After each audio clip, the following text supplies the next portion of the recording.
때 많이 안 써요. 왜 안 쓸까요? 퇴비화는 되게 많이 해요. 되게 많이 해요. 사람들이 이거를, 그러니까 나라적인 정책적이나 이런 부분에서는 그래 우리가 버려지는 폐기물을 가지고 퇴비를 많이 만들어야 돼 해요. 하지만 농사 짓는 사람들이 안 써. 첫 번째, 화학비료는 뿌리려면은 요만한 봉투만 사면 돼요. 예를 들어서 1,000원짜리 하나 사가지고 요렇게 뿌리면 돼. 근데 이 1,000원짜리 화학적인 비료를 농사 지을 때 이렇게 뿌리잖아요. 그럼 뿌리기도 간편하겠지. 노동력이 그렇게 많이 들지 않잖아. 근데 이마만큼의 효과를 얻으려고 진짜 퇴비를 만든 거를 갖고 뿌리려면 몇 포대를 뿌려야 돼요. 지고 다니면서 다 뿌려줘야 돼. 그러니까 힘들잖아요. 그러니까 농사 짓는 사람들이 굳이 유기농 같은 것들을 고집하지 않는 이상은 화학비료를 더 편하게 쓰겠죠. 그쵸? 그래서 부가가치가 그렇게 별로 높지 않고요.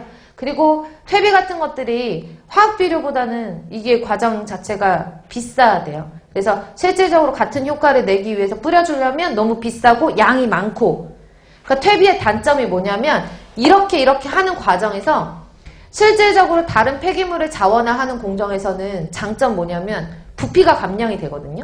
원래 폐기물 이만큼 있었는데 이쪽에서 이만큼 선별해가지고 얘를 RDF로 만들거나 SRF로 만들었으니까 폐기물이 요만큼 남은 거예요. 즉 부피가 감량이 됐어. 근데 퇴비화는 내가 아무리 호기성 미생물을 가지고 유기물을 분해하고 나중에 남는 부식토를 갖는다고 하더라도 이만큼 있는 폐기물이 퇴비가 되면은 이만큼으로 주는 게 아니라 이만큼 폐기물이 이만큼의 퇴비가 돼요. 제가 좀 강조해서 얘기하는 거예요. 왜? 시험 문제에 뭐라고 나왔냐면 퇴비화의 장점은 부피 감량 효과가 크다 이렇게 나오거든요. 부피 감량 효과 별로 없어요.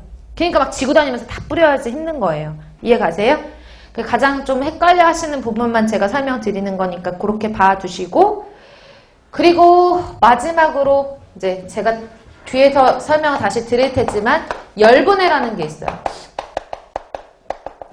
열분해라는 말을 쓰는데 그 열분해라는 거는 쉽게 말해서 폐기물이 있어요. 맞죠? 자, 앞에서 제가 고형연료 했잖아요. 폐기물 중에서 탈 수 있는 성분만 선별해서 연료로 만드는 거라고 했잖아요. 두 번째 퇴비화는 폐기물에다가 호기성 미생물을 가지고 생물학적 어떤 자원화를 하기 위해서 미생물을 이용해서 휴머스로 만드는 물질을 회수하는 방법이죠. 그 다음에 세 번째 열분해는 뭐냐면 폐기물에다가 열을 가해요. 폐기물을 왜 불가마 같은 데 있죠. 아니면은 뭐 숯가마, 뭐 무슨 도자기 같은 거 굽는 가마 같은 거 있잖아.